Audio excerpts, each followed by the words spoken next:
Buenas tardes, os damos la bienvenida en nombre del Museo Reina Sofía. También os pedimos disculpas por los cambios de horario.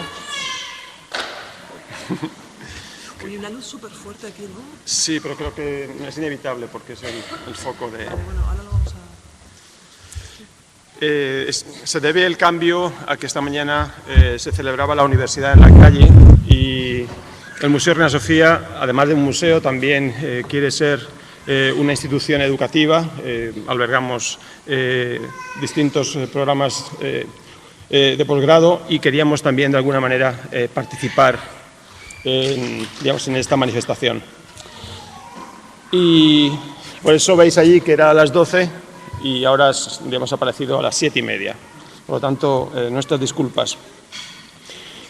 Bueno, damos la bienvenida a Beatriz Preciado en la inauguración de la que es la segunda edición de Somateca, un programa que forma parte de nuestro centro de estudios y que durante 3 meses y con un grupo nutrido de activistas, investigadores, artistas, gente sin ningún tipo de clasificación o nomenclatura, se reúnen y trabajan durante este tiempo junto con Lucas Platero y David Berna.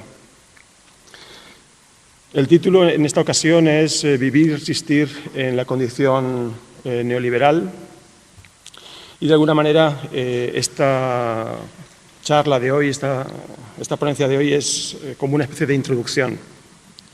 Beatriz Preciado, creo que no es necesario que la presente, es filósofa, agitadora de mentes y de cuerpos, directora del programa de estudios independientes del Museo de Arte Contemporáneo de Barcelona, también directora de nuestro curso Somateca, profesora en la Universidad de París 8, alguien cuya generosidad hace que esté hoy aquí, pero sabiendo que supone un enorme esfuerzo para ella, tanto intelectual como físico, ya que está continuamente siendo requerida en múltiples partes del globo en este mundo. No, ya pensaba. Y eso también me recuerda que tengo que saludar a la gente que está oyéndonos en streaming. La semana pasada estuvo con nosotros Mauricio Lazzarato, que nos hablaba del sujeto endeudado como proyección de las hipótesis de Michel Foucault sobre la producción de la subjetividad en la modernidad, en la sociedad disciplinaria, aplicándola a la condición neoliberal. Y él hablaba de ese sujeto endeudado. De alguna manera, lo que hoy nos plantea Beatriz tiene que ver con esa misma proyección de la hipótesis Foucaultiana hacia el presente, preguntándonos si ha muerto la clínica identificada como aquella institución disciplinaria que gestionaba los cuerpos y definía al sujeto somatopolítico en la modernidad. Y en un momento en que esta clínica, este modelo de lo que significa la salud, está siendo fracturado, explosionado en el momento presente, Beatriz se plantea si la clínica ha muerto y qué significa tal muerte, en un momento en el que dicha hipotética desaparición de la clínica paradójicamente es contemporánea de una multiplicación de economías del cuerpo que ella ha bautizado como farmacopornográficas. Beatriz también nos ha enseñado a utilizar palabras enormemente largas.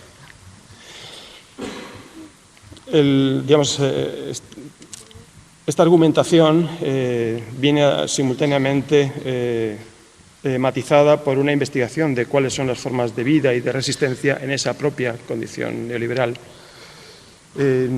Tenemos nada más que una hora y poco para para hablar con Beatriz, por lo tanto yo me voy a callar y también recordaros que si no es muy tarde tendremos unos breves minutos al final para comentar, para charlar y para debatir. Bienvenida, Beatriz. Gracias. Muchas gracias. Bueno, muchas gracias, Jesús Carrillo, por tu presentación amabilísima, como siempre, y gracias también al director Manolo Borja y a esta institución por permitirnos, de alguna manera, ocupar el espacio del museo, esa esfera pública del museo, para llevar a cabo proyectos de investigación tan experimentales y tan insólitos como el de la Somateca. Como ya imagináis, por el propio título un tanto extravagante y enigmático de este seminario, evidentemente no se trata de un conjunto de saberes establecidos, sino más bien de un proyecto de investigación en el que ponemos a prueba algunas hipótesis experimentales. No sé si es posible o no posible, pero tengo una luz delante que realmente es totalmente cegadora y que además me impide ver a la sala, que es algo que es tremendamente molesto, porque es que no veo a nadie, de repente estoy como totalmente solo aquí. Un poquito más abajo, Ahí, ya empezamos a vernos. Bueno, pues nada, ahora que ya os veo, bueno, pues daros también la bienvenida a todas, a todos y a todes, la bienvenida tanto a esta sesión de trabajo colectivo que tenemos hoy y a los que tenéis la amabilidad de venir, como a aquellos y aquellas que estáis participando en el proyecto Somateca, a los somatecos y somatecas del año pasado, que me alegra muchísimo volveros a ver también. Y muy especialmente me dirijo en este momento también a todos los somatecos del año anterior que están conectados con nosotros a través de la red. Y muy particular en este caso, me voy a dirigir a uno de vuestras compañeras y compañeros que se llama Emma o Emanuel y que en este caso está en Argentina y que también a través de sus incansables preguntas el año pasado ha generado también algunas de las reflexiones que voy a compartir aquí con vosotros. Yo creo que esta es la vez que luego me acusarán de perversión de menores.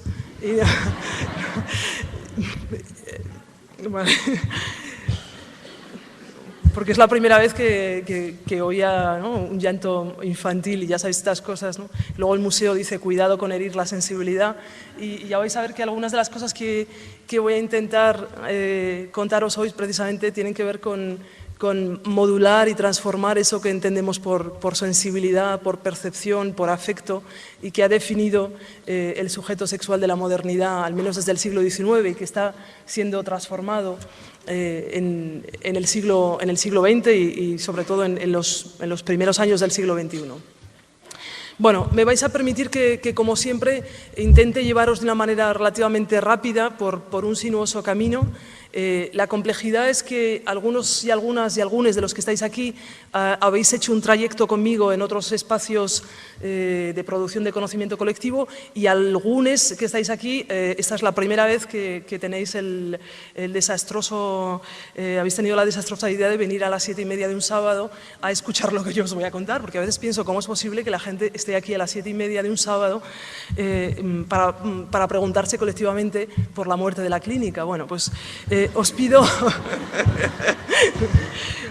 por tanto, os agradezco la amabilidad y os pido un poco de paciencia, al menos en la primera etapa de mi intervención, que ya veréis, como siempre, es un tanto sinuosa y voy intentando llevaros por algunos caminos que quizás conozcáis, pero que quizás no.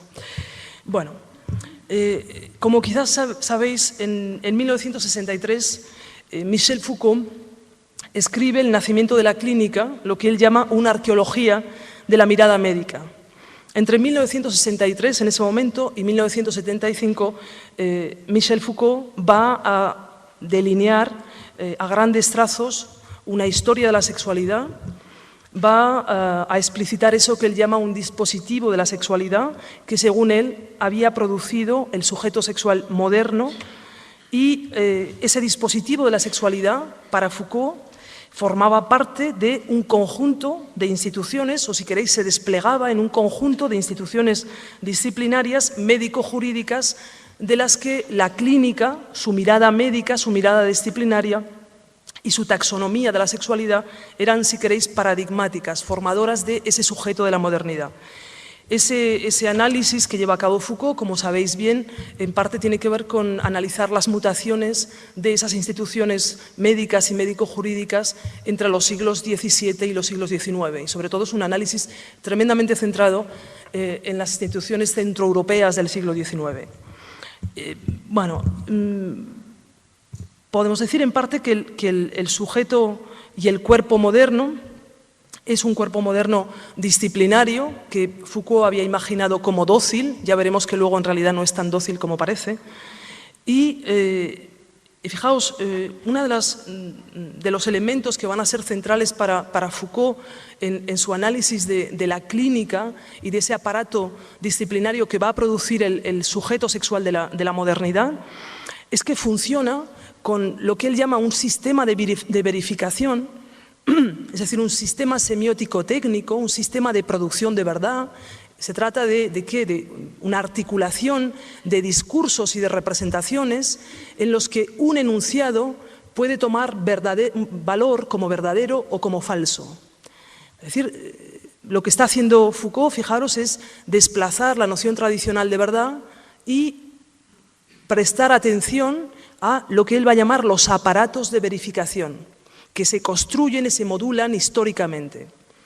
Y entre otras cosas, él va a analizar, para entender la clínica, el paso de aparatos de verificación típicamente trascendentales y teológicos a aparatos de verificación, es decir, a articulaciones de discursos y de representaciones que tienen la especificidad de ser científicos, de presentarse como científicos y por tanto, fijaos, de relacionarse directamente no ya con lo trascendental, sino con el ámbito de lo empírico.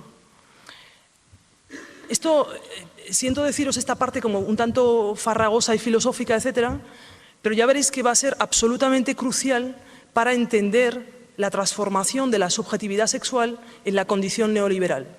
Porque la propuesta que os voy a hacer hoy es que, desde mi punto de vista, no podemos seguir hablando de la clínica como Foucault lo hacía pensando en la clínica del siglo XIX.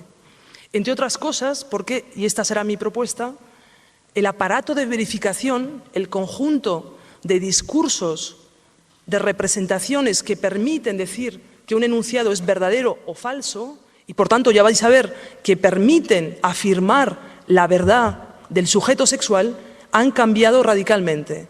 Mi propuesta, os la digo inmediatamente y luego veremos si estáis de acuerdo conmigo o no, es que el aparato de verificación neoliberal, ese que yo he llamado farmacopornográfico contemporáneo, fijaos, ya no es científico, sino que es mercantil y mediático. El aparato de verificación de la sexualidad contemporánea es el mercado y son los medios de comunicación. Y por tanto, estamos en una configuración de producción de la subjetividad sexual que poco tiene que ver con la que Foucault describía en el nacimiento de la clínica. Por tanto, fijaos, nos encontramos en una situación relativamente increíble, puesto que, fijaos, lo que ha ocurrido durante buena parte de la modernidad, si pensamos en los sucesivos movimientos que yo voy a llamar no únicamente revoluciones feministas o revoluciones sexuales, sino revoluciones somatopolíticas, es decir, movimientos por la redefinición del cuerpo o del estatuto del cuerpo frente a las prácticas que definen cómo se gobierna ese cuerpo y frente a los aparatos de verificación, es decir, a las prácticas que permiten decir cuándo un cuerpo es verdadero o falso, normal o patológico, sano o enfermo. Bien, pues el siglo XX y en parte el siglo XXI podría ser también mirado como una sucesión de movimientos de resistencia y movimientos, un conjunto de revoluciones somatopolíticas. Evidentemente, entre estas podríamos reconocer no solamente los movimientos antiesclavistas, los movimientos feministas, el movimiento homosexual, evidentemente los movimientos de descolonización. Si pensamos en este caso únicamente en el siglo XX, fijaos, ¿no? Bien, todos esos movimientos han sido movimientos de crítica y de contestación de los aparatos disciplinarios, de los que la clínica era paradigmática. Por tanto, al menos esa es mi experiencia, y ya me contaréis cuál es la vuestra, pero imagino que aquellos y aquellas que habéis militado en los movimientos feministas de revolución o de emancipación sexual, homosexuales, etcétera, habréis vivido, como yo, un conjunto, o habéis producido o inventado un conjunto de estrategias de resistencia y de crítica de los aparatos disciplinarios y más concretamente de la clínica. Cuando digo de la clínica, este análisis podría extenderse también a otro conjunto de aparatos disciplinarios como el colegio, como la prisión, como el espacio doméstico, incluso como el museo. Es decir, el espacio en el que estamos hoy es, por definición y de manera paradigmática, un espacio que comparte muchas de las taxonomías y los mecanismos de producción de verdad de la clínica. Pues nos vamos a encontrar en una situación insólita, os decía, en la que la clínica se derrumba, pero no precisamente por los ataques, o no solo por los ataques de los diversos movimientos de contestación somatopolítica, sino se derrumba por la entrada de las lógicas neoliberales. Y por tanto, de ahí que, no sé si os ocurre a vosotros, pero algunos de los que estamos implicados en los movimientos contemporáneos nos encontramos en una paradójica situación de reclamar, por ejemplo, el sistema de salud pública o reclamar el derecho a la educación pública, al mismo tiempo que históricamente hemos luchado contra, precisamente, por deshacer los fundamentos mismos de esas instituciones. Bien, lo que yo os voy a proponer hoy es que intentemos pensar que es posible que ya no estemos luchando contra la misma clínica, que sea fijaos, que sea el aparato mismo de verificación, el lugar mismo en el que se produce la verdad del sujeto sexual moderno, el que se ha desplazado y se ha transformado. Y por tanto, es posible que estemos luchando contra algo muy diverso y que por tanto nuestros movimientos ya no sean, en realidad, movimientos antidisciplinarios o de crítica de la biopolítica disciplinaria, sino que algo de lo que yo os voy a intentar comunicar hoy es que van a aparecer, a partir de los años 80, un conjunto de movimientos que podríamos denominar, fijaos, de resistencia antineoliberal o, por decirlo en mis propios términos, de movimientos contrafarmacopornográficos. Bueno, este es el horizonte de donde os quiero llevar más o menos hoy si me acompañáis en este trayecto. Pero dejadme que os cuente, entre tanto, algunas cosas para que veamos la compleja y paradójica situación en la que nos encontramos. Bien, fijaos que el resultado de ese dispositivo de la sexualidad del siglo XIX que se despliega en instituciones biopolíticas que de alguna manera forman, fijaos, como una especie de archipiélago constante, ¿no? Y uno pasa su vida yendo de una a otra, al menos en la configuración clásica del siglo XIX. Bien, el resultado de ese dispositivo es, por decirlo de manera muy rápida y esquemática, por una parte, la invención de una estética política de la diferencia sexual, es decir, fijaos, la invención de la masculinidad y de la feminidad como verdades anatómicas dentro del aparato de verificación científico. Esa es una de las particularidades de la compleja situación de los movimientos políticos feministas y homosexuales. Es decir, que fijaos, estamos constantemente trabajando y resistiendo, desarticulando lenguajes que se presentan con la verdad, con la apariencia de la verdad científica. Por tanto, evidentemente no os podré contar todos los detalles y, por tanto, perdonáis el carácter un tanto esquemático de esta presentación que os hago, pero es decir, intentaría que pudiéramos mirarnos colectivamente como el resultado, fijaos, de una estandarización performativa, como el resultado de un enorme proceso de reproducción performativa y la imposición de una estética política visual de la diferencia sexual. Echen un vistazo, sitúense donde puedan. Ya van a ver que a ese proceso yo le denomino la primera industrialización de la sexualidad. La primera industrialización de la sexualidad. Mi hipótesis es que ha habido dos procesos de industrialización de la sexualidad. Un primer proceso que tiene lugar al mismo tiempo que los procesos de expansión colonial y que van a tomar después, durante el siglo XVIII y XIX, la forma de eso que Foucault llama la biopolítica. Es decir, un arte de gobernar los cuerpos libres. Esto también nos concierne.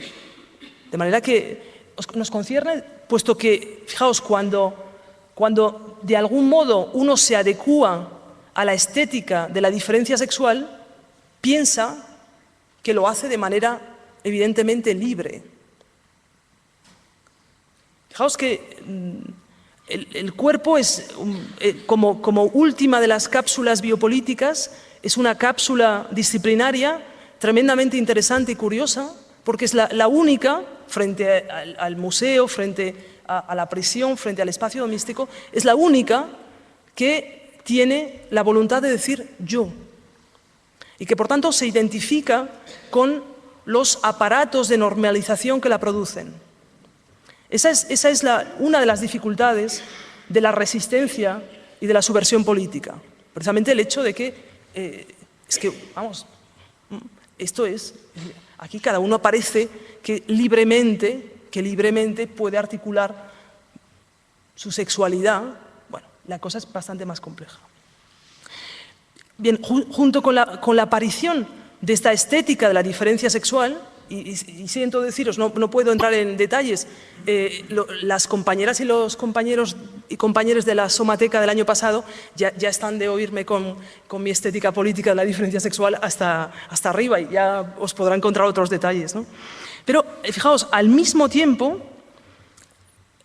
puesto que el objetivo de la biopolítica del siglo XIX es la reproducción del cuerpo nacional, el control de la reproducción del cuerpo nacional, se va a establecer una continuidad estricta, fijaos, entre sexualidad y reproducción. De manera que todas las prácticas no reproductivas serán consideradas como patológicas. Esa es nuestra banal historia. Es decir, es tremendo que no nos hayamos todavía rebelado colectivamente contra contra el establecimiento de una continuidad estricta entre sexualidad y reproducción. A esa continuidad es a la que yo llamo primera industrialización de la sexualidad. El artefacto biopolítico que resulta del establecimiento normativo de esa continuidad en beneficio de la reproducción del cuerpo nacional es, evidentemente, el cuerpo heterosexual. El cuerpo heterosexual. El cuerpo heterosexual y la heterosexualidad entendida, evidentemente, no como práctica sexual únicamente, sino, evidentemente, como señala Monique Wittig o Guy Ockeghem, lectores en los años 80 de Foucault, se trata de un régimen político, no de una práctica sexual. Si aquí estuviéramos hablando de prácticas sexuales, es decir, no, cuando hablamos de heterosexualidad y de cuerpo heterosexual, estamos hablando de un régimen político, frente al que el cuerpo homosexual, el cuerpo masturbador, el cuerpo fetichista, pero también el cuerpo emigrante, el cuerpo del colonizado, el cuerpo del indígena, aparecen como cuerpos desviados. Es decir, cuerpos que no pueden, no deben tener acceso a la reproducción del cuerpo nacional. Bien, Bueno, esta historia sería mucho más larga, pero lo que intento que entendamos es que ese primer proceso de industrialización del cuerpo sexual produce algo así como una taylorización sexual del cuerpo. Es decir, que al mismo tiempo, fijaos, que aparece el cuerpo como máquina viva, sin la cual es el proceso de expansión capitalista y de colonización no es posible, aparece también el cuerpo como máquina reproductiva viva. No solo como máquina de producción que, fijaos, entra en articulación, en agenciamiento con otras máquinas en el proceso de industrialización y de taylorización de la producción, sino también ese proceso de taylorización se lleva también a cabo en la sexualidad. Y, por tanto, aparece una máquina sexosemiótica, y digo sexosemiótica porque no solo reproduce, sino que produce, fijaos, produce una verdad, todo un proceso de interiorización discursivo que le lleva a decir algo tan absolutamente delirante como yo soy heterosexual o yo soy homosexual, por tanto, que le lleva a identificarse con el aparato de normalización. Bien, pues la invención y la producción de ese artefacto, de esa máquina sexosemiótica viva, es el resultado del primer proceso de industrialización que, como os digo, y evidentemente me perdonáis porque no podemos extendernos en esta cuestión, que como os digo es contemporáneo, acompaña y se despliega con los procesos de colonización, de invención de los estados-nación, y que de algún modo encuentra su punto álgido en el siglo XIX, pero empieza a entrar en crisis después de la Segunda Guerra Mundial.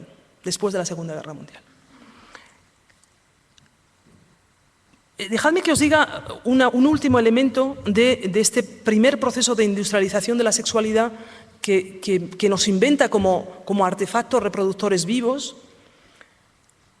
El resultado de ese proceso es que cada cuerpo es considerado potencialmente como potencial productor de esperma o útero generador. Es decir, la gestión biopolítica que domina el siglo XIX es una gestión y una distribución de los cuerpos en el espacio y con respecto a la reproducción únicamente en relación con sus fluidos reproductivos y sus órganos reproductores.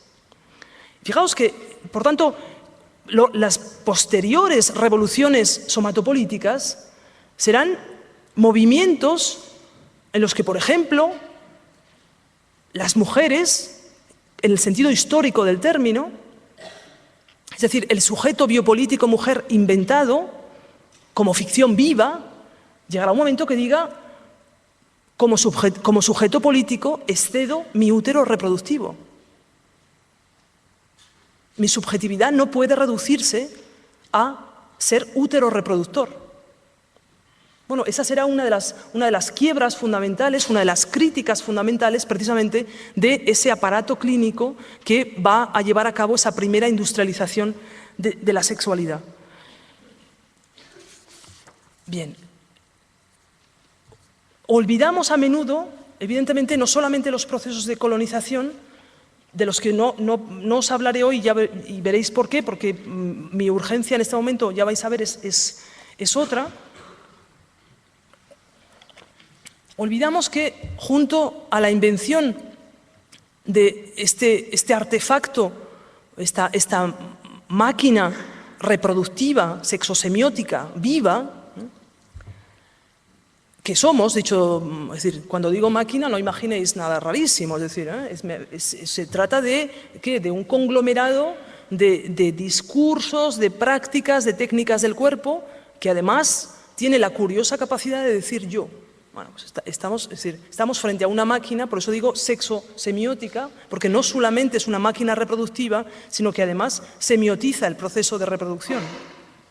Bien, pues al mismo tiempo que se inventa y se tayloriza esa máquina sexosemiótica, aparece también una noción en torno al mismo momento, pensad que, por ejemplo, las nociones de heterosexualidad y homosexualidad aparecen en la segunda mitad del siglo XIX, en torno a 1868. Bueno, pensad que prácticamente en el mismo momento, entre los años 1830 y 1850, aparecen también las nociones modernas de deficiencia y discapacidad física, psíquica, entendidas como patologías.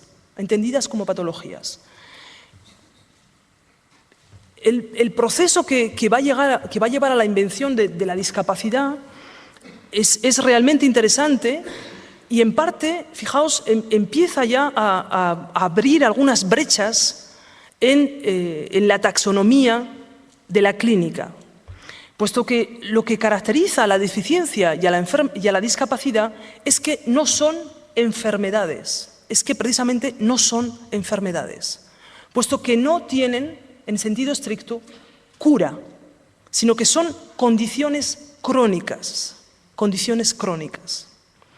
Por tanto, en un sentido estricto, parecen escapar a la lógica disciplinaria, fijaos, que domina no solamente la repartición de normal y de patología, sino la propia voluntad terapéutica y curativa de la clínica, como proyecto ilustrado. Por tanto, este nuevo cuerpo deficiente, discapacitado, aparece como un cuerpo al que la clínica no puede proponerle una solución de cura. No podré de nuevo contaros la totalidad y la complejidad de los procesos que llevan a la invención de la discapacidad. En primer lugar, lo primero que querría decir es que señalar, subrayar, me imagino que ya os ha quedado claro, pero que discapacidad y deficiencia, por tanto, son efectos también de ese aparato disciplinario y que, por tanto, se trata de nociones cultural e históricamente construidas. Es decir, digo esto porque aquellos que estamos trabajando constantemente en movimientos feministas, movimientos homosexuales, queer, etcétera, bueno, ya nos hemos aprendido la retahíla esta, la cancioncilla esta, que dice que evidentemente el género es social y culturalmente construido. Ahora ya estamos con lo del sexo social pero ya es más complicado pensar que la deficiencia es social y culturalmente construida. Y por tanto, fijaos, si es realmente social y culturalmente construida, a lo que tendremos que prestar atención son a los procesos, es decir, al conjunto de técnicas del cuerpo, de prácticas de gobierno y de aparatos de verificación que producen y construyen el cuerpo como deficiente y como discapacitado. El proceso, que es muy largo y muy intenso, de una enorme intensidad durante finales del siglo XIX y principios del siglo XX, tiene que ver, desde mi punto de vista, con el propio proceso de industrialización y de producción industrial, puesto que una de las definiciones del cuerpo discapacitado es precisamente un cuerpo que no puede entrar como cuerpo productivo en la cadena taylorizada. Por tanto, un cuerpo que parece no poderse adaptarse a la máquina en la producción, un cuerpo improductivo y cuya improducción, fijaos, aparece como discapacidad, como una discapacidad biopolítica. Uno de los procesos que va a llevar a la construcción y a la invención del cuerpo discapacitado es algo tan absolutamente insensato como la transformación de la noción estadística de media en una noción biopolítica y de gestión del cuerpo de norma. Fijaos que, en principio, la media estadística nada tiene que ver, se trata, es decir, es un algoritmo, el resultado de una función. Bien, pues lo que va a ocurrir a través, fijaos, de la entrada de las lógicas estadísticas y matemáticas dentro de los procesos de gestión de salud es que la noción estadística de media se va a convertir en la noción de norma biopolítica. Y por tanto, todo aquello que exceda la media será considerado como anormal. Bien, de nuevo, no podré excederme tampoco sobre este tema, pero lo que sí querría que entendierais es que los procesos de invención y de producción del sujeto sexual no son independientes del conjunto de procesos que inventan y construyen el cuerpo como normal y patológico, como capacitado o discapacitado. Una de las cosas que a nosotros nos interesan es que la gestión del cuerpo discapacitado no se lleva a cabo por técnicas biopolíticas, es decir, no se lleva a cabo por técnicas de maximización de la vida de las poblaciones, sino que la gestión del cuerpo discapacitado es casi como el lado oscuro de la biopolítica, por decirlo de algún modo, y lo que se va a producir es un retorno a formas soberanas, tanatopolíticas, es decir, a formas de gestión del cuerpo que tienen que ver con la muerte. ¿Cuáles son los cuerpos que van a ser considerados como discapacitados?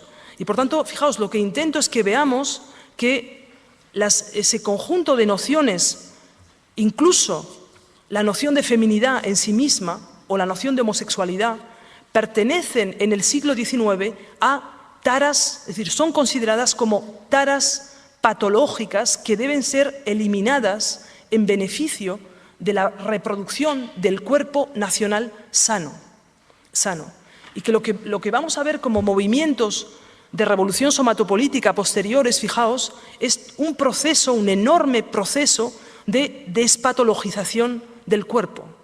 Es decir, cuando digo despatologización, a lo que me refiero es que los diversos movimientos van a poner en cuestión el aparato de verificación biopolítico. Es decir, van a poner en cuestión los criterios, el conjunto de criterios, el aparato discursivo de representación que permitía considerar el cuerpo homosexual como un cuerpo patológico, enfermo. Por tanto, fijaos, ese movimiento o el conjunto de movimientos políticos no solamente está interviniendo sobre las prácticas de gobierno del cuerpo, sino también está intentando modificar, fijaos, el conjunto de discursos y de representaciones que definen a un cuerpo como normal o como patológico. Y por tanto, en muchos casos se va a tratar de una crítica y tremendamente virulenta de los propios discursos científicos. Os doy un ejemplo que suele pasar desapercibido, o que al menos en mis distintos trayectos por los grupos feministas, siempre es una sorpresa darme cuenta que nadie conoce, o apenas casi nadie conoce, el origen de la palabra feminismo. No os lo voy a preguntar porque sería bochornoso, pero no, esto no lo digo no lo digo porque vosotros seáis imbéciles indocumentados, lo digo porque colectivamente somos el efecto de un borrado sistemático de los saberes subalternos sobre el cuerpo. Y por tanto, seguramente podéis llegar a tener un doctorado en sociología sin haber estudiado jamás la historia del feminismo, algo que es una aberración. Y por tanto, eso hace que me da igual la cantidad de títulos que podamos tener aquí colectivamente, seguro, prácticamente seguro, entre todos no podríamos decir cuál es el origen de la palabra feminismo, y a mí me ha llevado años y he encontrado este origen, fijaos, casi por casualidad. Es decir, ¿cómo? Trabajando precisamente sobre la clínica, trabajando sobre la invención del cuerpo normal y patológico y sobre la construcción cultural de la enfermedad. Os digo cómo aparece esa noción de feminismo, para que veáis, es decir, para que veáis qué demonios podría ser el feminismo como horizonte de transformación política y cultural. Es decir, un feminismo, ya vais a ver, en el que el sujeto de transformación política no es exactamente el cuerpo de la mujer, sino el cuerpo patológico. Bien, esa noción es inventada en 1871, de nuevo veis que, es decir, estamos en pleno auge de la clínica, en 1871, ¿por quién? Por un especialista en tuberculosis francés, el doctor Fanot de la Cour, que escribe un tratado sobre la feminización de los hombres que sufren de tuberculosis. Fanau de la Cour dice en 1871: los hombres que sufren de tuberculosis pierden los caracteres secundarios masculinos y sufren de feminización. Y fijaos, a esa patología que afecta a los hombres tuberculosos, Fanau de la Cour la llama ni más ni menos que feminismo. Y por tanto, la palabra feminismo, en sentido etimológico, aparece por primera vez en el discurso eurocéntrico del siglo XIX como, fijaos, como un significante médico que describe en absoluto a las mujeres, en absoluto el movimiento de las mujeres, es decir, de lucha y de activismo de las mujeres en el siglo XIX, en absoluto. La noción de feminismo en el siglo XIX se refiere ¿a qué? Se refiere a la feminización del cuerpo masculino tuberculoso. Eso es a lo que Fanau de la Cour llama feminismo. Dice, bueno, cuidado, esto es una patología. ¿Qué es el feminismo? Bueno, el feminismo es estos hombres tuberculosos que, afectados, es decir, por mala respiración, por un conjunto de condiciones físicas defectuosas, en algunos casos desarrollan senos, en algunos casos pierden la barba y, por tanto, se produce, según Fanau de la Cour, fijaos, un proceso de feminización patológica. Lo que va a ocurrir es que el hijo de Alejandro Dumas, que es un panfletista francés del siglo XIX, va a recoger la noción clínica, y por tanto que pertenece a la patología clínica, de la tuberculosis del siglo XIX. Fijaos, es decir, estamos en pura ciencia ficción, amigos. Es decir, es que nuestra historia, ¿no? Es que nuestra historia es para no dar crédito. Es decir, arrastramos colectivamente un conjunto de joyas semiótico-políticas que es que no las merecemos. Entonces, un año más tarde, Alejandro Dumas hijo, que evidentemente era muy sarcástico, es decir, era un escritor panfletario de la época, y por tanto estaba, muy al tanto de estas nuevas nociones que van apareciendo y que de algún modo se ponen a circular socialmente.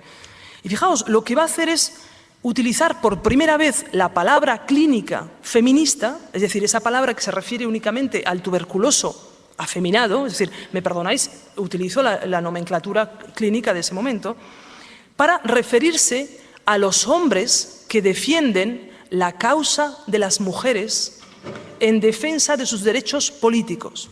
Tela marinera.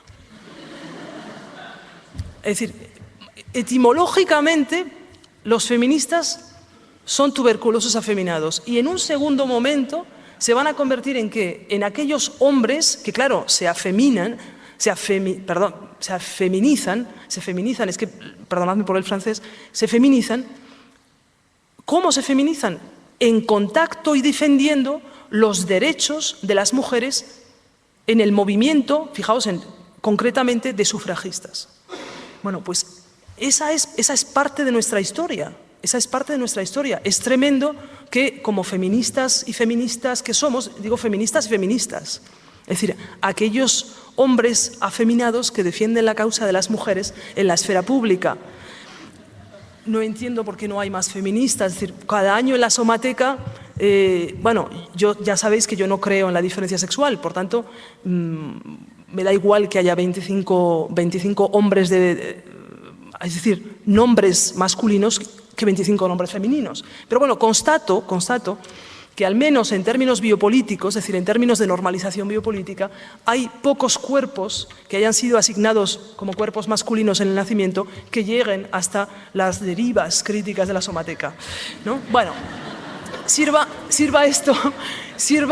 el recuerdo de Fanau de la Cour y de Alejandro Dumas hijo para deciros a todos aquellos afeminados que quieran defender la causa de las mujeres en la esfera pública que son bienvenidos en la Somateca, puesto que estamos, aunque nuestras luchas no son exactamente las mismas, y esa es la clave de lo que estamos haciendo aquí, es decir, evidentemente que nuestras luchas no pueden ser las mismas que las de las sufragistas del siglo XIX. Esta es la complejidad del movimiento feminista contemporáneo, pero ya vais a ver por qué. Entre otras cosas porque la clínica ha cambiado.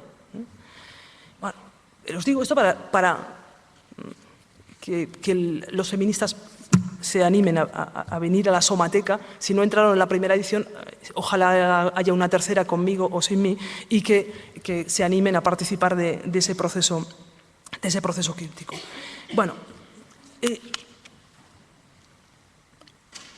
por tanto, os decía, fijaos, cuando dentro de la clínica van a aparecer esas nociones de discapacidad y de deficiencia y de patología psíquica y física, las taras hereditarias que van a ser, es decir, que el conjunto de médicos van a definir como idealmente reductibles en beneficio de la producción de un cuerpo nacional sano, son tan amplias como enfermo mental, homosexual, tuberculoso, y ya sabemos el tuberculoso evidentemente que peca de feminismo, tuberculoso, prostituta, epiléptico, sifilítico, neurótico, sordomudo, hemofílico.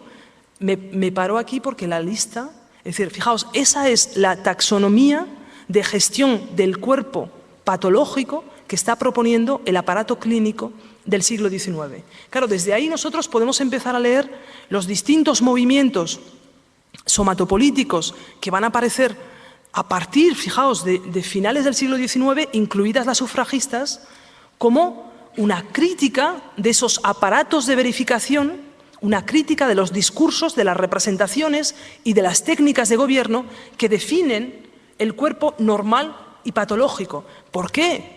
Dicho sea entre paréntesis, porque lo que caracteriza al cuerpo patológico es que no tiene acceso ni al aparato de verificación ni a las prácticas de gobierno. Eso es lo que nos ha caracterizado históricamente. Hemos sido definidos como cuerpos que no pueden tener acceso ni al aparato de representación y de producción de significado, ni a las prácticas de gobierno. Y eso en beneficio de la salud del cuerpo nacional. Bien. Claro, esto, es decir, a finales del siglo XIX ya estábamos mal y ya estábamos en una situación suficientemente compleja y bastante, es decir, lo curioso es que hayamos sido segmentados por unos procesos de emancipación política que fundamentalmente han sido identitarios. Porque fijaos que la repartición y la taxonomía de la clínica del siglo XIX nos había dejado en una situación en la que la revolución somatopolítica hubiera sido espectacular. Es decir, hubiéramos podido hacer una alianza somatopolítica de sifilíticos, tuberculosos, prostitutas. No, esta es a la revolución a la que yo os llamo. Es decir, y os lo digo, aquí me dejo investir por no yo personalmente, sino, es decir, a la que históricamente la tradición del feminismo y la tradición del movimiento homosexual han renunciado precisamente por un conjunto de segmentaciones identitarias. ¿Cómo es posible que el feminismo haya dicho nos ocupamos de la emancipación de la mujer, entendida esta como mujer blanca heterosexual, es decir, como útero reproductor de la nación centroeuropea y del cuerpo sano, que el movimiento homosexual haya dicho nos vamos a ocupar de los procesos de emancipación del cuerpo homosexual, cuando lo que teníamos, fijaos, precisamente a través del entramado discursivo con el que habíamos sido construidos en la clínica del XIX, estábamos en una situación, es decir, las alianzas posibles para hacer una revolución contradisciplinaria eran espectaculares. Bien, pues lo que hemos visto históricamente ha sido precisamente lo contrario. Ha sido la sucesiva purificación de los movimientos, tanto feministas, es decir, la exclusión de ¿qué? La exclusión de las lesbianas del movimiento feminista, pero la exclusión también de las mujeres emigrantes, de las mujeres no blancas, de las prostitutas, evidentemente de las sifilíticas, evidentemente, etcétera, etcétera. Por tanto, un proceso de purificación en beneficio de supuestas políticas de identidad que lo que han hecho ha sido, evidentemente, impedir que como colectivo somatopolítico subalterno pudiéramos echar abajo el aparato de la clínica. Bueno, os voy a decir por qué creo que de nuevo estamos en un momento histórico crucial. y que si nos dejamos, es decir, si otra vez nos perdemos en un conjunto de luchas identitarias, evidentemente ya no solo no echaremos abajo la clínica, que ya se está encargando el neoliberalismo de echarla abajo, sino que efectivamente seremos de nuevo retaxonomizados y resegmentados por los propios aparatos farmacopornográficos. Y, por tanto, os pido de nuevo, ya sé que vamos mal, pero os pido de nuevo un poco de paciencia. Lo que os propongo es que pensemos que se produce después de la Segunda Guerra Mundial un cambio de paradigma y, por tanto, un cambio en las técnicas del cuerpo, en las prácticas de gobierno, pero muy importante también en los aparatos de verificación. Lo que os propongo es que aparece un nuevo aparato de verificación que ya no es científico y que va a tomar la forma, si queréis, del mercantilismo y que, como Foucault sugiere, no es únicamente una doctrina económica, sino una forma de producción y de reproducción de la vida. Quizá me habéis oído en otras ocasiones hablar del conjunto de cambios que se producen después de la Segunda Guerra Mundial. No me voy a extender, voy a simplemente nombrarlos de manera muy rápida por aquellos, en beneficio de aquellas y aquellos que no los conozcan. Pero para que veáis que se están produciendo unas mutaciones tan absolutamente radicales en las prácticas de gobierno del cuerpo y de la sexualidad, que nos vamos a encontrar literalmente con otros procesos de subjetivación que nada tienen que ver con esos que yo he denominado primera industrialización de la sexualidad.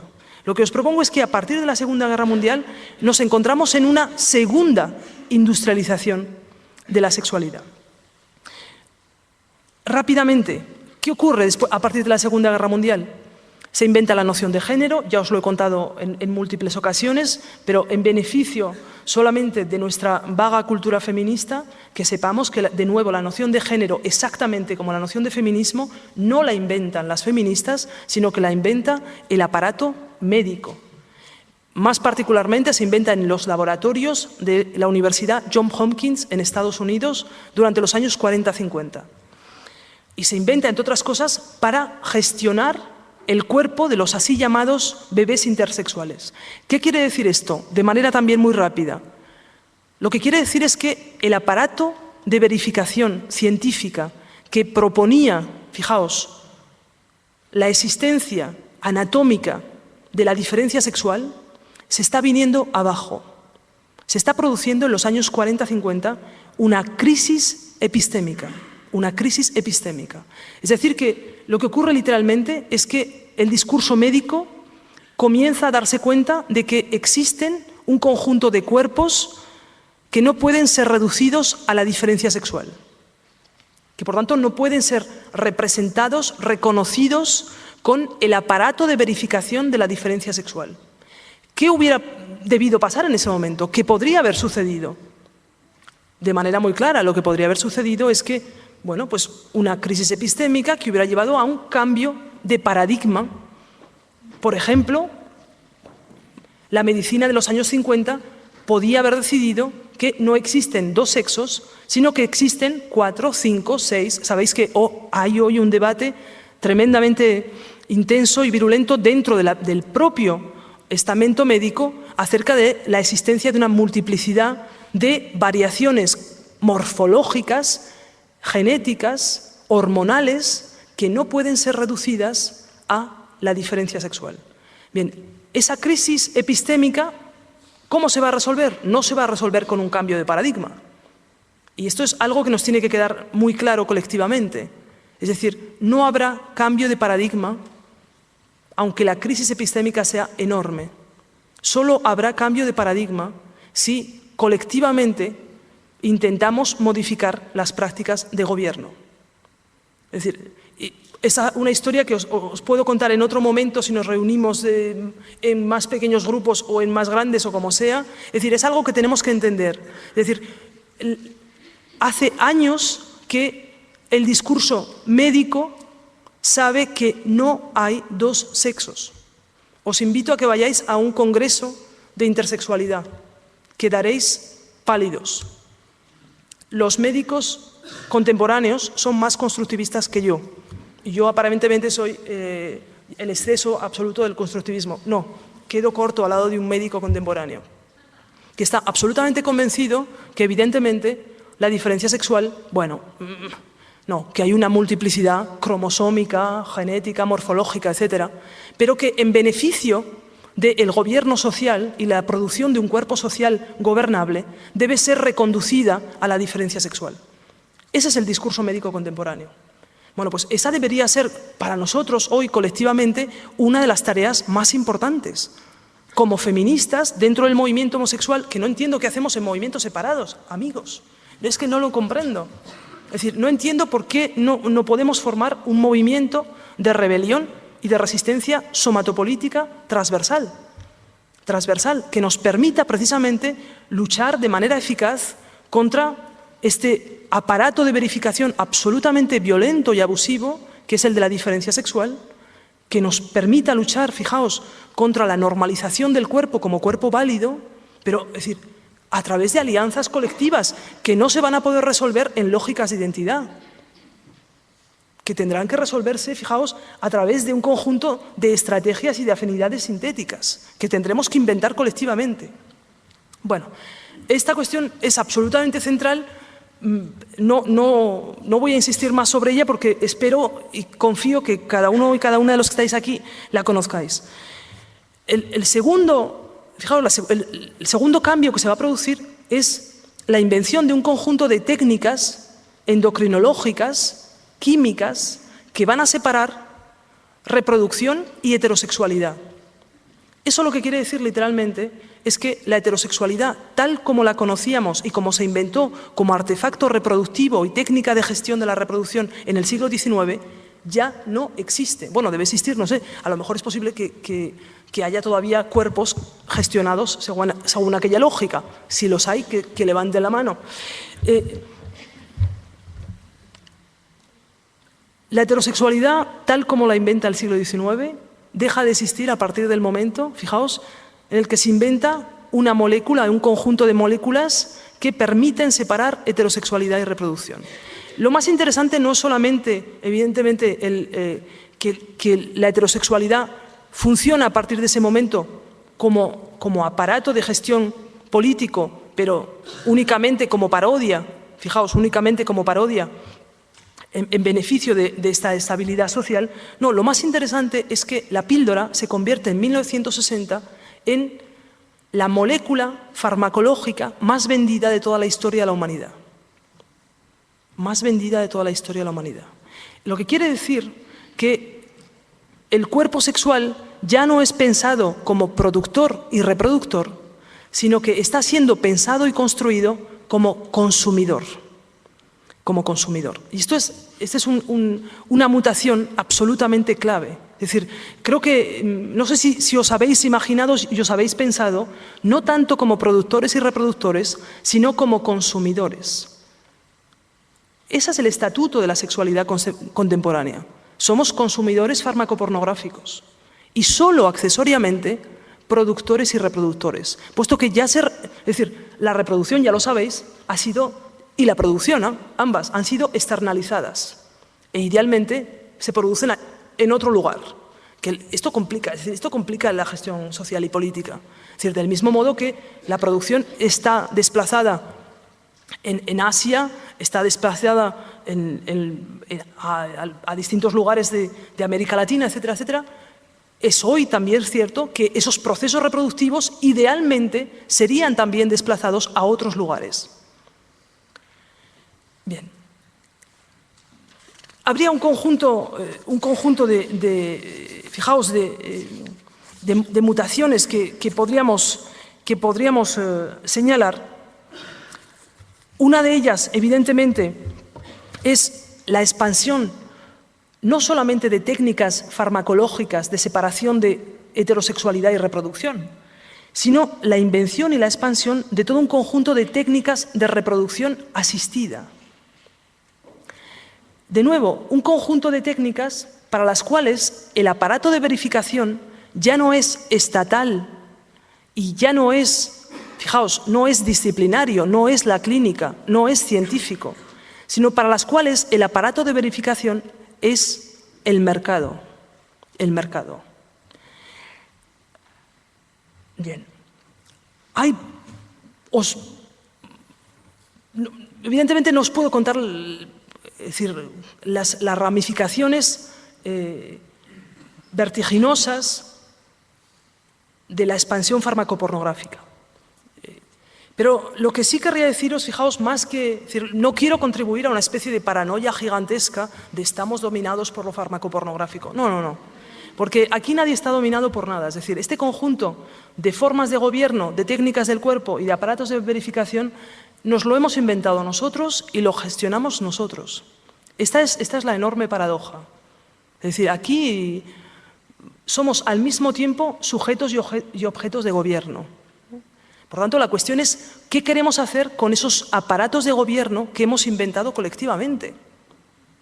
Y por tanto, en este caso, yo saldría de algunas de las mitificaciones un tanto paranoides que tienen mis amigos y colegas en la izquierda radical, poco feminista, poco tuberculosa, poco trabajadora sexual, poco sifilítica, poco sidaica, etcétera, etcétera, y que tienen una visión un tanto paranoide y negativa, ultra deprimida, por decirlo de algún modo, de la situación política contemporánea y en particular del neoliberalismo. Fijaos, bien, no puedo extenderme mucho, puesto que ya veo que es relativamente tarde. ¿Podemos poner la primera imagen? Si puede ser. Es decir, vale. Lo que querría es que empezarais a desplazar la imagen tradicional que teníamos hasta ahora de la clínica y sus ramificaciones en archipiélagos disciplinarios que contenían el colegio, el museo, el espacio doméstico, la prisión, etcétera, etcétera, las veríais ahora desplazadas. Cuando digo desplazadas, no es que hayan desaparecido, la prueba, estamos en una de ellas, sino que trabajan ahora en articulación, en conflicto, en alianza estratégica con otro conjunto de prácticas de gobierno, de técnicas del cuerpo y de aparatos de verificación que ya no son disciplinarios, que ya no son los de la clínica y que se parecen a esto. Y en los que ocupamos el lugar no tanto, fijaos, de productores y reproductores, como de consumidores a crédito. Consumidores a crédito.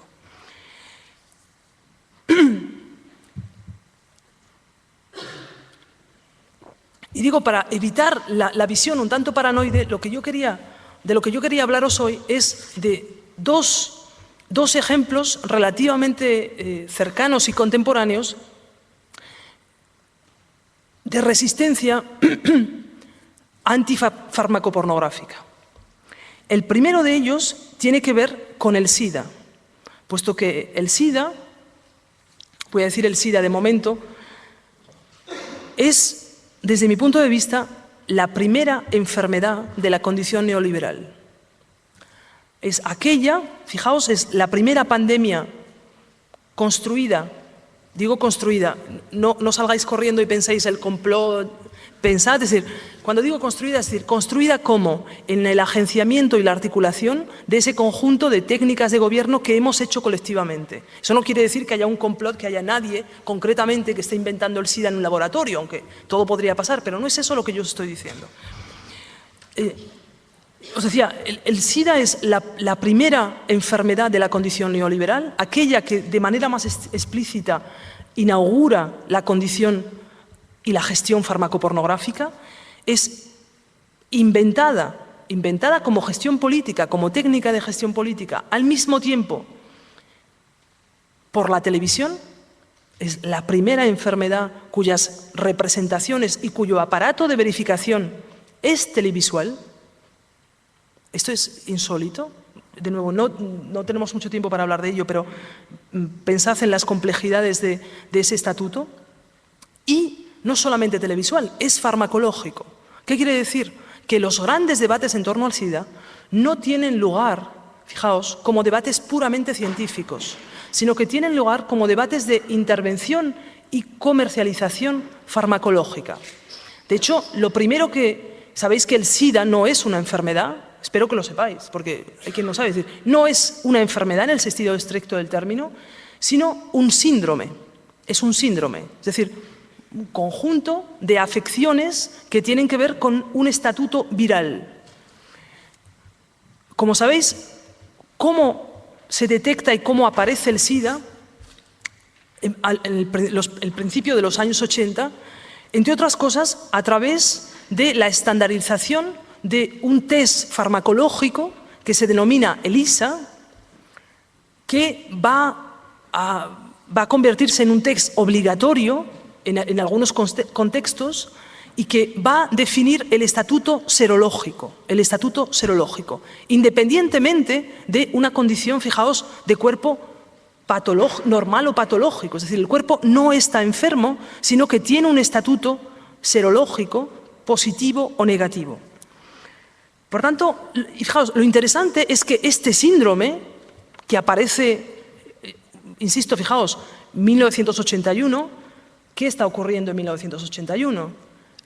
Estamos entrando en los años Reagan, en los años Thatcher, acabamos de salir de la crisis del petróleo y se está produciendo esa gran mutación desde lo que podríamos llamar la sociedad del intercambio a la sociedad del consumo. Esa mutación también desde el fordismo productivo a un conjunto de modos de producción postfordista que se van a caracterizar por ser producciones inmateriales, biopolíticas, cognitivas. Es decir, el SIDA es el síndrome del posfordismo inmaterial.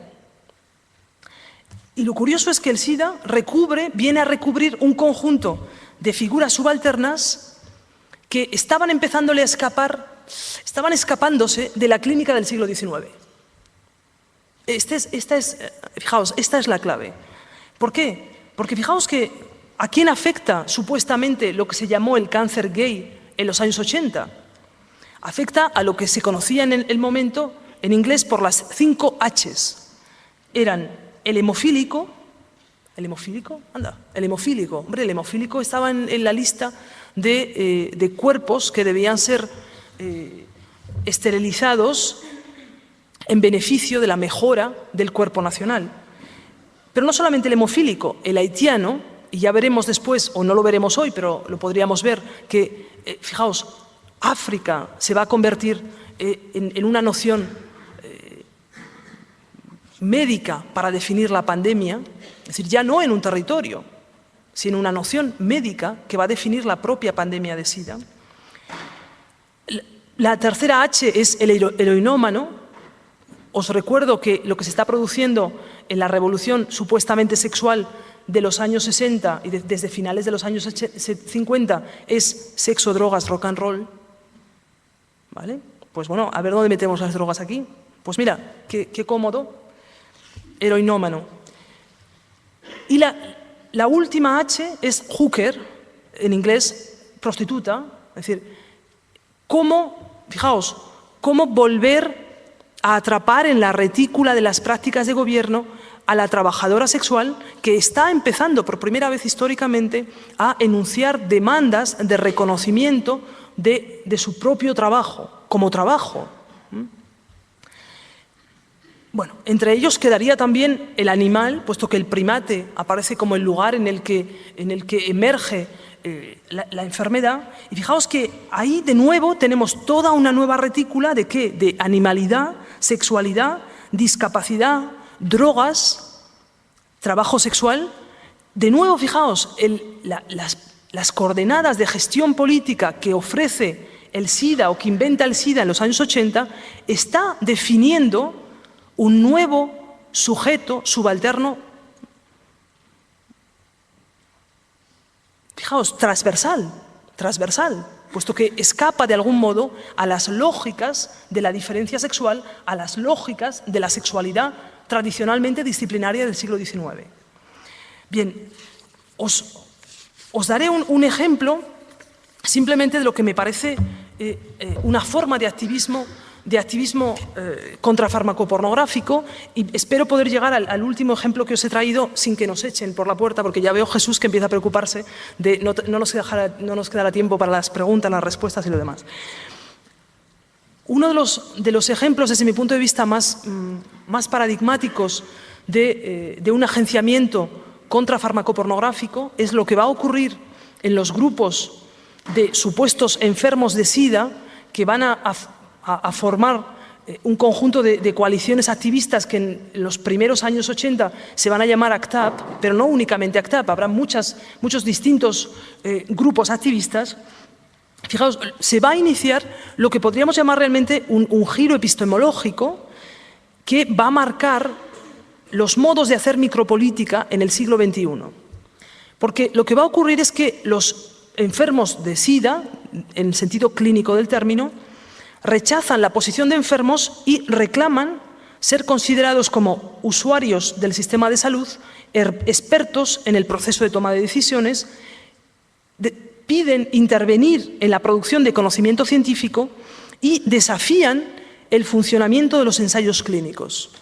Y desde mi punto de vista, los activistas de SIDA son los primeros que están entendiendo que el aparato de verificación que produce lo normal y lo patológico con respecto al SIDA está desplazándose desde la clínica al mercado farmacológico, puesto que el primer lugar al que se van realmente o al que van a atacar de manera virulenta son precisamente las compañías farmacéuticas. Es decir, se van a centrar en dos lugares: la crítica de la representación del SIDA en los medios de comunicación, es decir, uno de los lugares en los que se está produciendo el SIDA como aparato de verificación son los medios de comunicación, y el segundo lugar, la industria farmacológica y el modo en el que la industria farmacológica, de manera específica, está gestionando las patentes.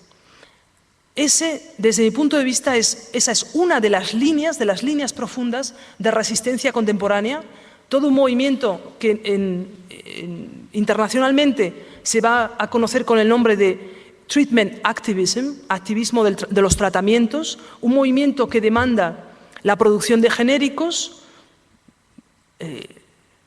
un movimiento que, fijaos, se describe a sí mismo como Medication for All Nations, fármacos para todas las naciones, que propone el tráfico de medicamentos, el tráfico de patentes.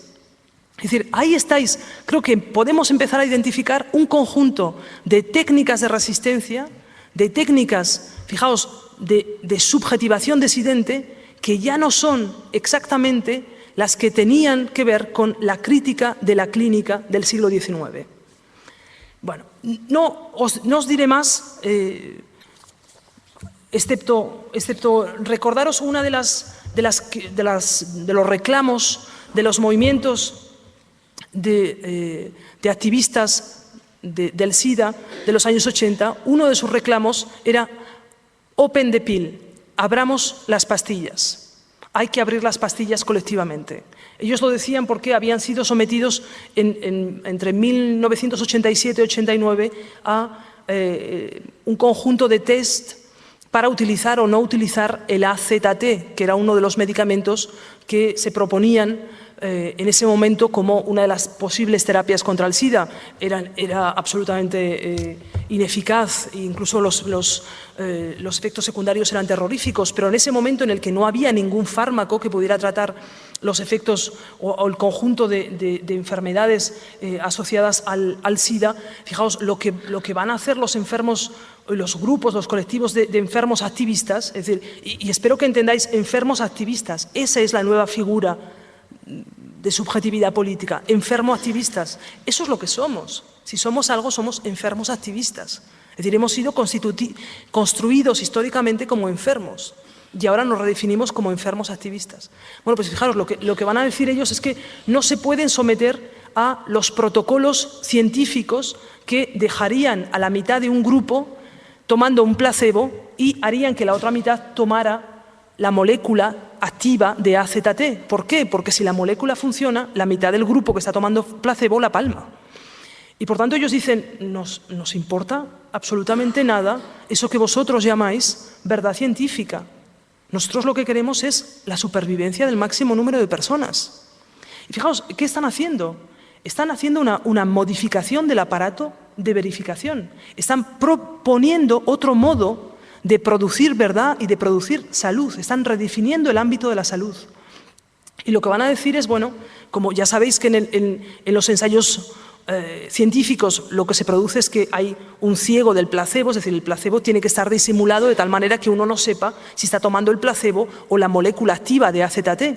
Lo que van a hacer los enfermos activistas es montar un conjunto de pequeños laboratorios y van a abrir la píldora. Van a coger las píldoras, las pastillas, y las van a abrir para ver qué demonios están tomando. Esa me parece que es una de las metáforas. Es decir, no solamente es una práctica de resistencia, es también una metáfora del conjunto de prácticas de resistencia en el neoliberalismo. Es decir, que necesitamos colectivamente, organizarnos colectivamente para abrir las píldoras que nos estamos tomando.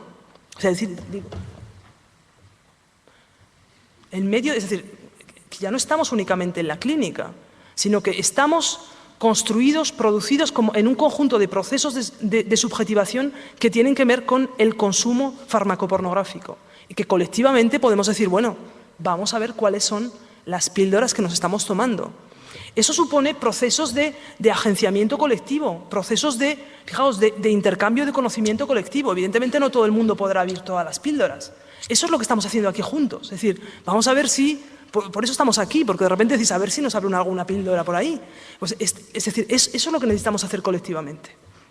Bueno, os cuento lo último que quería contaros ya en unos ya lamentables 10 minutos que me quedan. Pero que para mí es muy importante, porque una de las cosas que querría hacer hoy ya también en estos ya lamentables pero maravillosos 10 minutos que nos quedan contando lo que yo espero hacer con ellos, es que entendamos que de alguna manera abramos colectivamente el horizonte político de transformación que nos hemos dado en los movimientos feministas, en los movimientos de liberación sexual, etc., ¿no? Y por tanto quería presentaros hoy el trabajo de una activista autista americana que se llama Amanda Baggs.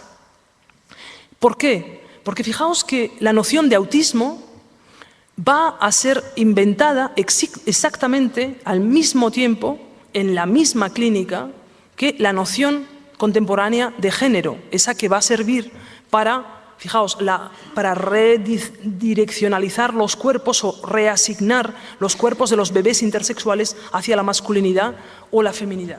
Es decir, en la clínica Johns Hopkins de Nueva York, y es una clasificación médica inventada por el doctor Leo Kanner, que él experimenta con un pequeño grupo de 11 niños y es así como llega a la definición de lo que él llama autismo infantil.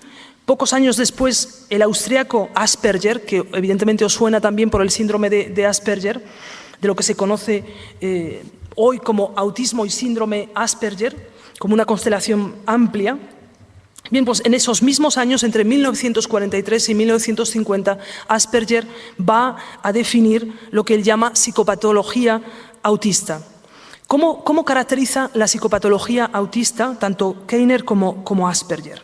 Y os pediría que os fijaseis en cómo aparece el autismo como la nueva enfermedad del posfordismo o de la producción inmaterial, de la producción cognitiva. El autista es el nuevo cuerpo, la nueva subjetividad discapacitada para la producción posfordista.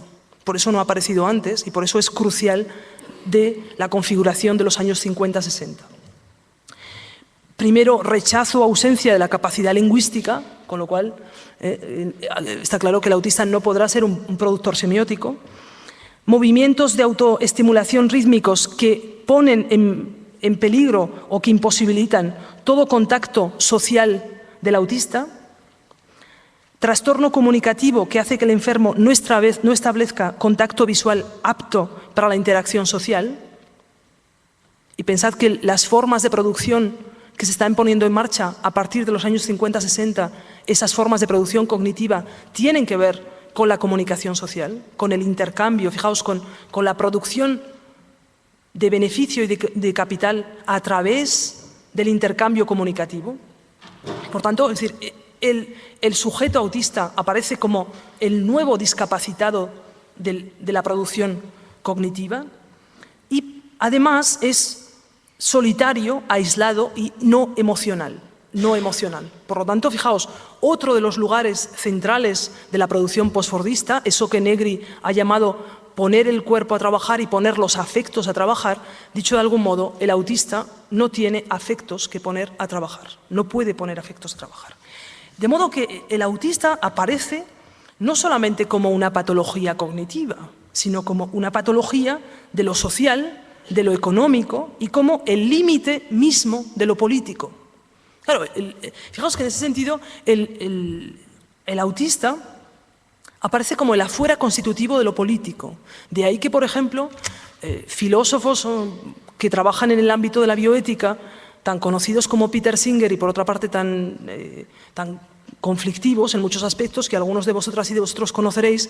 Bueno, Peter Singer, que va a reclamar el reconocimiento de algunos animales, sobre todo primates, como humanos, va a solicitar también que algunos otros cuerpos descalificados sean reconocidos como no humanos, entre ellos los autistas. Ya veréis lo que le va a decir Amanda Bax a Peter Singer, que se va a quedar seco. Y os presento muy rápidamente el trabajo de Amanda Bax y espero que, a pesar de la larguísima charla que os he echado hasta las 9, que al menos haya merecido la pena venir hasta aquí para que veáis por primera vez a Amanda Bax si no lo habéis visto nunca. Es una activista autista americana, insisto, que ha nacido en California, nació en California en 1980, que fue diagnosticada como autista de funcionalidad baja y que ha pasado prácticamente la mitad de su vida en instituciones de reclusión y la otra mitad en compañía de eso de lo que hoy se llama las industrias de la discapacidad. Pensad que, de acuerdo al nuevo test autista que se pone en marcha a partir de 1982, 1 de cada 150 niños norteamericanos son considerados como potencialmente autistas. Y por tanto, fijaos, como consumidores, no ya únicamente, fijaos, como sujetos o como objetos de la disciplina clínica, no, sino consumidores de las industrias de la discapacidad. Ese es uno de los retos políticos y de las críticas políticas que Amanda Bax hará a la noción misma de autismo.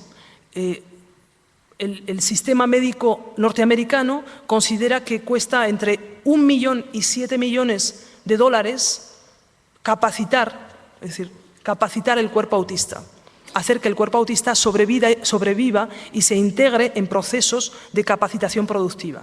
Claro, evidentemente, frente a lo que estamos, fijaos, es un aparato de verificación y de producción del cuerpo neoliberal que poco tiene que ver con la clínica tradicional.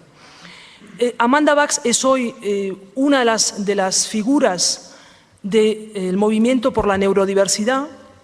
Lo más curioso, fijaos, es que Amanda Bax no sale de su casa, está en principio aparentemente totalmente sola. Por tanto, lo que os pido es que empecéis a imaginar también otras formas del activismo político y de la acción política que no tienen por qué regirse, es decir, incluso ni por las lógicas disciplinarias del siglo XIX, ni tampoco por algunas de los imaginarios políticos y de las mitologías de la insurrección política del XIX. ¿Cómo trabaja Amanda Bax? Amanda Bax trabaja en conexión crítica con la máquina semiotécnica. Ya vais a ver, lo que vais a oír no es la voz de Amanda Bax, porque no puede hablar, sino su vocalización a través de la máquina. ¿Cómo va a empezar a trabajar políticamente Amanda Bax? En 2007 pone en circulación un vídeo, hoy absolutamente conocido en el movimiento de la neurodiversidad, que se llama In My Language. Y este vídeo genera una turbulencia tan absolutamente inaudita en el ámbito de las industrias de la discapacidad en Estados Unidos, que fijaos, todo un conjunto de médicos van a decir que Amanda Bucks no ha podido hacer el vídeo que ha hecho y que evidentemente hay gato encerrado y que alguien está manipulando a los autistas y que nunca un autista podría decir lo que está diciendo Amanda Bucks. Bueno, yo la primera vez que vi el vídeo de Amanda Bucks, en quien pensé fue, para aquellos que conozcáis la historia de la crítica institucional en arte contemporáneo y de eso que Sueli Rocknick, por ejemplo, o Brian Holmes llaman la expansión de la crítica institucional a ámbitos experimentales, a lo primero que pensé fueron a artistas de los años 50, 60 y 70 como Lydia Clark, pero también contemporáneas como Reed Ashey o como Annie Sprinkle y Beth Stevens, que si tenemos suerte vendrán a la Somateca este año en mayo.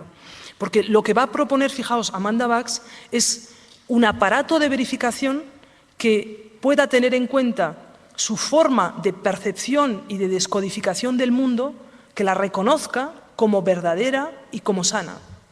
Fijaos.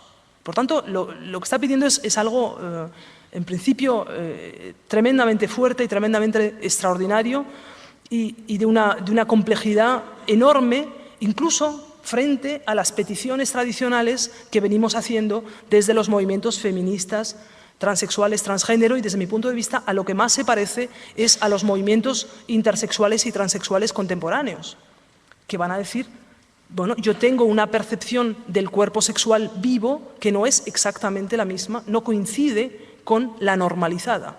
Eso no quiere decir que no sea sana.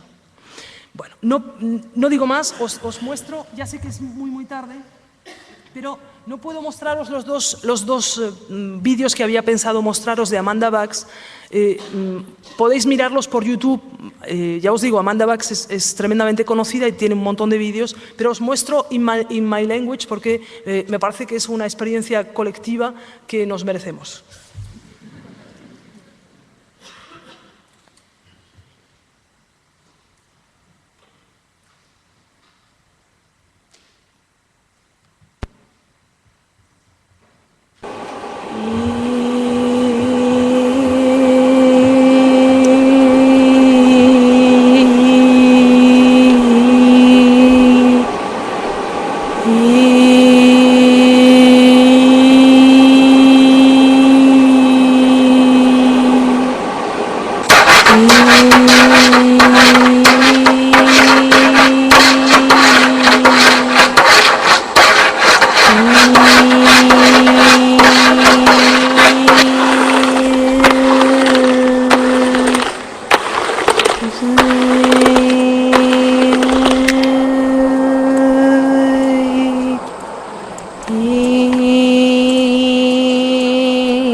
The previous part of this video was in my native language.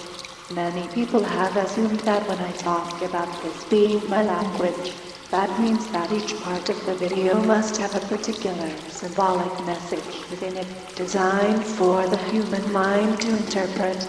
But my language is not about designing words or even visual symbols for people to interpret.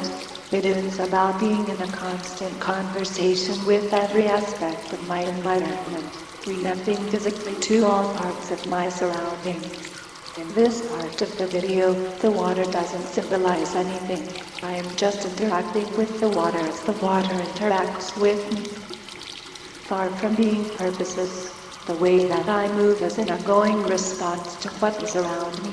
Ironically, the way that I move when responding to everything around me is described as being in a world of my own, whereas if I interact with a much more limited set of responses and only react to a much more limited part of my surroundings, people claim that I am opening up to true interaction with the world. They judge my existence, awareness, and personhood on which of a tiny and limited part of the world I appear to be reacting to.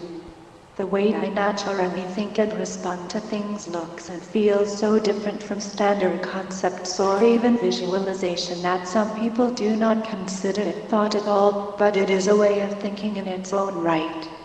However, the thinking of people like me is only taken seriously if we learn your language, no matter how we previously thought or interacted. As you heard, I can sing along to what is around me. It is only when I type something in your language that you refer to me as having communication. I smell things. I listen to things.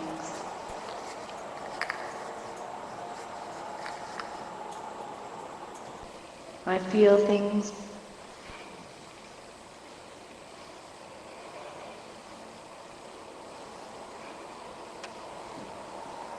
I taste things.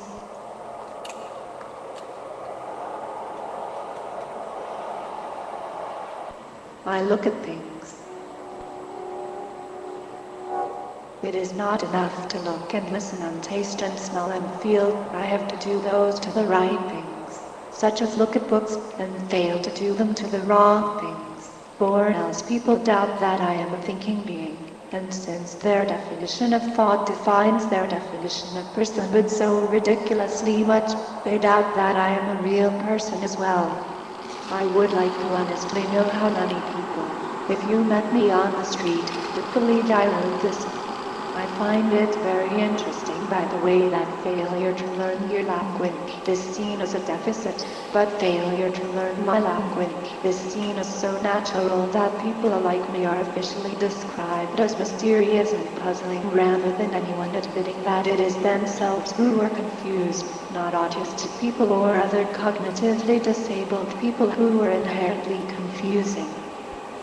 We are even viewed as non-communicative if we don't speak the standard language, but other people are not considered non-communicative if they are so oblivious to our own languages as to believe they don't exist. In the end, I want you to know that this has not been intended as a voyeuristic freak show where you get to look at the bizarre workings of the autistic mind. It is meant as a strong statement on the existence and value of many different kinds of thinking and interaction in a world where how close you can appear to a specific one of them determines whether you are seen as a real person, or an adult, or an intelligent person, and in a world in which those determine whether you have any rights. There are people being tortured, people dying, because they are considered non-persons, because their kind of thought is so unusual as to not be considered thought at all.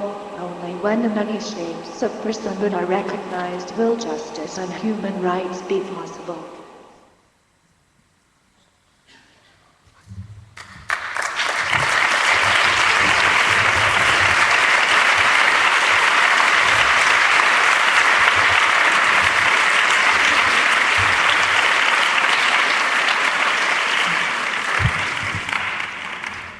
Bueno, yo miro ya para primero a Jesús, que levanta los hombros diciendo, es tarde, ¿no? Bueno, no sé si tenemos tiempo para alguna pregunta.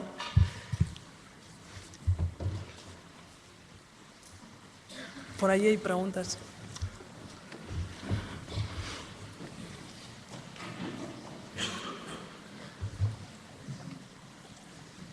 Bueno, en primer lugar, gracias. Quería comentarte, has hablado de lo que significa el poder de la definición sexual y de todas las definiciones que a raíz de ello se generan. Pero desde mi punto de vista he echado de menos una coordenada. ¿A quién beneficia la definición? Perdón. ¿A quién beneficia la definición? Es decir, en primer lugar, cuando mencionabas lo que sucede en el siglo XIX, ¿a quién está beneficiando la definición de la mujer como sujeto reproductivo? Está beneficiando a una situación económica donde la mujer es un activo. Y cuando digo activo me refiero en sentido económico. Un activo es algo que se controla para producir. La mujer en ese caso es un sujeto que sirve para producir. En la medida en la que se la somete a ser reproductiva, se la tiene controlada durante 10, 15, 20 años, probablemente más, porque se van sucediendo los actos reproductivos. Hay un sometimiento de la mujer. Eso cambia con la Segunda Guerra Mundial, puesto que la mujer se convierte en un sujeto productivo que también consume, al estar los soldados en guerra. Bueno, esa es la historia que nos han contado, pero la mujer, si quieres decirlo de ese modo, como sujeto histórico, siempre ha sido un sujeto productivo. Quiero decir, una de las primeras cosas que tenemos que poner en cuestión es, fijaos que esa es una de las grandes críticas del feminismo a Marx, precisamente, es que ha naturalizado la distinción producción-reproducción y ha pensado la masculinidad como productiva y la feminidad como reproductiva. Cuando yo os hablaba hoy precisamente de la invención del cuerpo heterosexual y del agenciamiento heterosexual, es precisamente para que entendamos que tanto la masculinidad como la feminidad efectivamente ocupan lugares diversos, pero participan de una configuración compleja de producción-reproducción. Hoy sabemos que históricamente las mujeres han participado a la tarea de la producción. De hecho, fijaos, si pensamos realmente qué quiere decir producción biopolítica, producción del cuerpo nacional y producción del cuerpo nacional en el sentido económico del término, no hay distinción entre producción y reproducción. Esa sería una de las conclusiones, fijaos, teóricas más potentes, que pondría en cuestión algunas de las estrategias clásicas de la izquierda más tradicional, puesto que, fijaos que la izquierda ha trabajado siempre, valga decir trabajado, pero es decir, ha funcionado con la noción de trabajo y con la segmentación de clase. Es decir, y por tanto ha funcionado a través de un análisis de la producción. Solo más tarde los análisis feministas y las lecturas feministas de Marx dirán, bueno, cuidado, y la reproducción. Con lo que nos enfrentamos hoy es con un proceso en el que la reproducción es producción y los procesos de producción implican siempre una gestión reproductiva.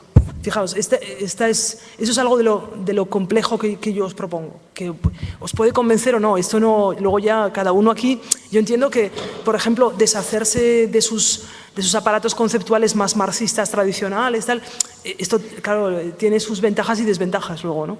Yo quería solo llevarte a una reflexión, que desde el momento en el que la mujer tiene el control de la reproducción a través de la píldora, o un hecho que ahora pone al Estado entre las cuerdas, cuando las parejas homosexuales pueden permitirse el reproducirse a través de un vientre de alquiler, pero para ello tienen que tener el poder económico. Es decir, bueno, esa pueden liberación... producirse, es que, fijaos, estamos en una configuración que es delirante. Es decir, nos están vendiendo la historia que las parejas homosexuales, de nuevo, es decir, ¿cómo podemos seguir manejando nociones como las de parejas homosexuales para pensar la compleja situación y gestión de la subjetividad contemporánea? Pero bueno, pensamos que a alguien, démosle el beneficio de esta reliquia del 19, que alguien se quiere seguir definiendo como pareja homosexual.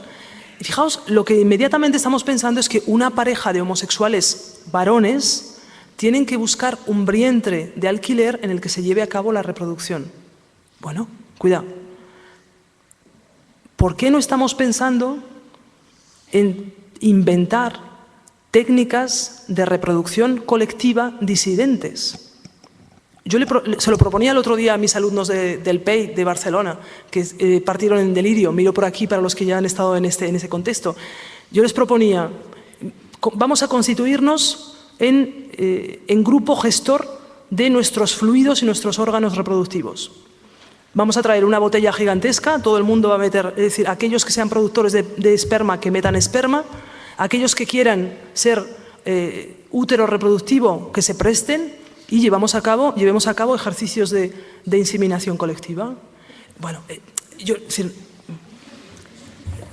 lo que estoy diciendo es que necesitamos inventar prácticas de producción y de reproducción de la vida disidentes, más allá de las que propone no ya la clínica, sino de las que propone ahora el mercado neoliberal. Porque claro, el mercado neoliberal lo que está proponiendo precisamente es que no solamente los procesos de producción ocurran en Asia, sino que también los procesos de reproducción. Porque evidentemente lo más cómodo es, no, esto que no se haga aquí. No, vayamos a India, que es lo que está sucediendo, vayamos a India, donde una mujer que ya tuvo 14 hijos, de todas formas, que más le da tener un 15, entonces esa mujer que sea útero reproductor, es decir, que de la misma manera que decimos made in China, pues mira, made in India, ¿no? Es decir, bueno, ¿y por qué no podemos pensar colectivamente? Fijaos, yo creo que esa es la tarea de lo político. La tarea de lo político, por eso para mí la tarea de lo político es artística, es fundamentalmente una práctica artística, porque es una práctica de invención de estrategias colectivas de producción de sexualidad disidente. Y eso no se puede hacer, ese proceso no puede ser simplemente mecánico, es un proceso realmente de creación colectiva. Y por eso precisamente, es decir, os preguntaréis, pero ¿qué hace Preciado siempre en los museos? Bueno, porque el museo para mí es un lugar en el que es posible reinventar, fijaos, reinventar prácticas de producción de subjetividad disidente. O al menos ese debería ser para mí el objetivo de un museo hoy, no ya del Museo Ilustrado del siglo XIX, sino de un espacio justamente donde la creación de procesos de subjetivación disidentes son posibles. Y porque es posible que necesitemos que las prácticas artísticas y las prácticas políticas se reconecten. ¿Para qué? Para evitar que la familia homoparental sea dos hombres aparentemente biológicamente designados, es decir, designados biopolíticamente, que necesitan de un vientre de alquiler para llevar a cabo un acto de reproducción. Bueno, primero, ¿cómo es posible que nos estemos pensando con el aparato médico del 19 de nuevo como sujetos estériles?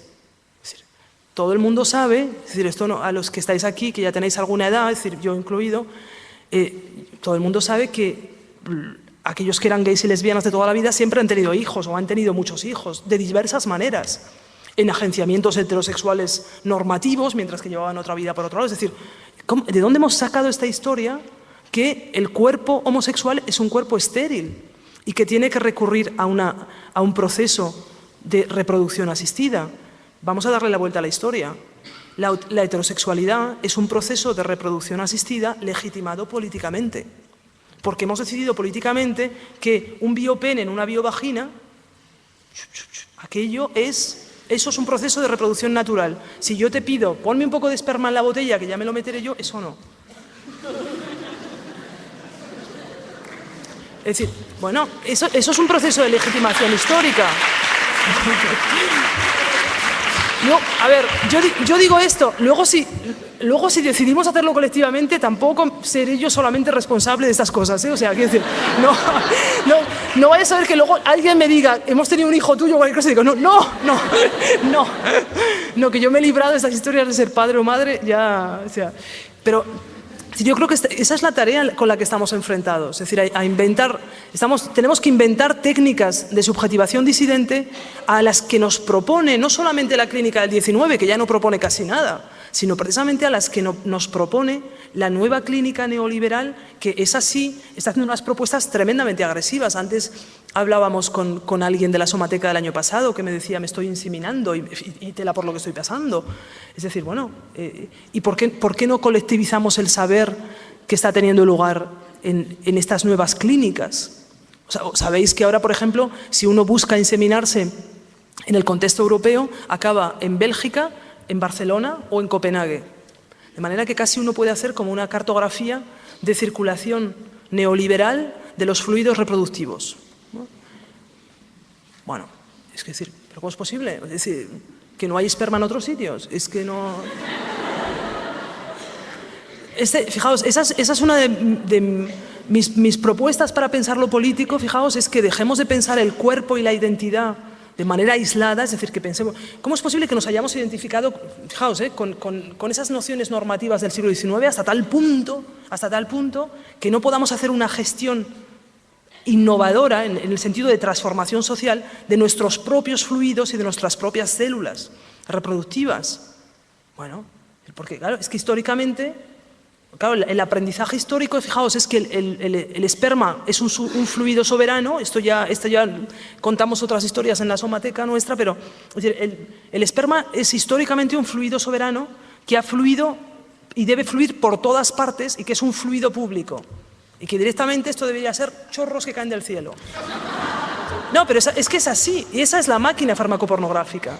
Mientras que históricamente el útero debe estar en casa y bien privatizado. Bueno, de hecho, por eso se dona el esperma. El esperma se dona como la sangre, que es un fluido también soberano, y que ahí va uno a donarlo, ¿no? Mientras que, cuidado, el óvulo se vende, y bueno, ya si hablamos del útero, ya la cosa es como tela marinera, ¿eh? Bueno, es decir, ¿cómo hemos llevado a cabo este reparto diferencial de la distribución política y económica de los fluidos y los órganos? Bueno, pues podemos constituirnos ¿en qué? Bueno, es que somos una asamblea constitutiva reproductiva también. Vale, pues vamos a reproducirnos de otros modos. De la misma manera que estamos inventando modos de producción de conocimiento, pues podemos inventar modos de producción de la vida, que además es lo que ha ocurrido, desde mi punto de vista, en los últimos 40 años, al menos en los grupos y en las comunidades transexuales, transgénero, feministas, homosexuales que yo he ido recorriendo. Bueno, pues esa es un poco la tarea fijaos, de resistencia farmacopornográfica a la que nos enfrentamos, ¿no? Que además es que sería tan divertido, es decir...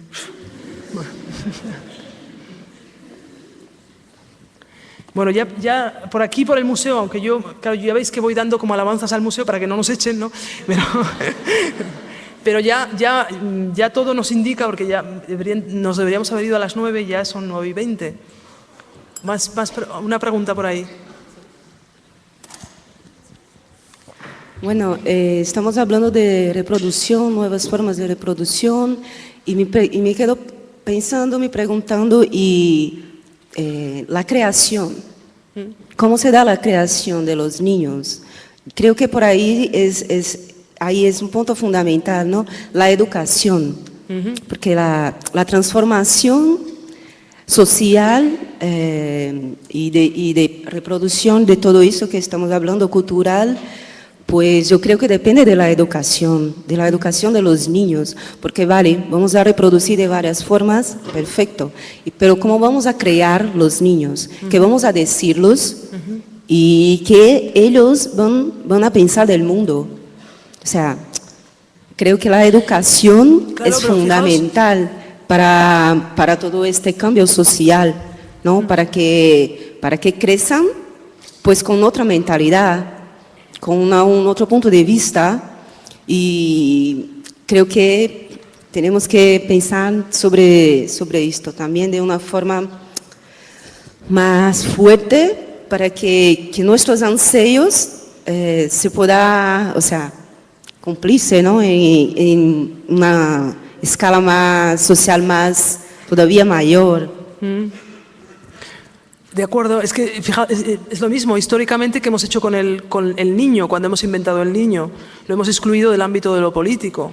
Es decir, hemos considerado que la edad del acceso supuestamente al espacio de las prácticas de gobierno comienza a los 18 años. Es decir, esto es una cosa absoluta. Es decir, la noción de infancia es también una noción histórica y culturalmente construida, ¿no? Así que, bueno, de todas formas, yo últimamente no sé por qué, pero en los movimientos distintos del 11M y tal, yo veo mucho más niños que antes. No sé si es que, ¿no?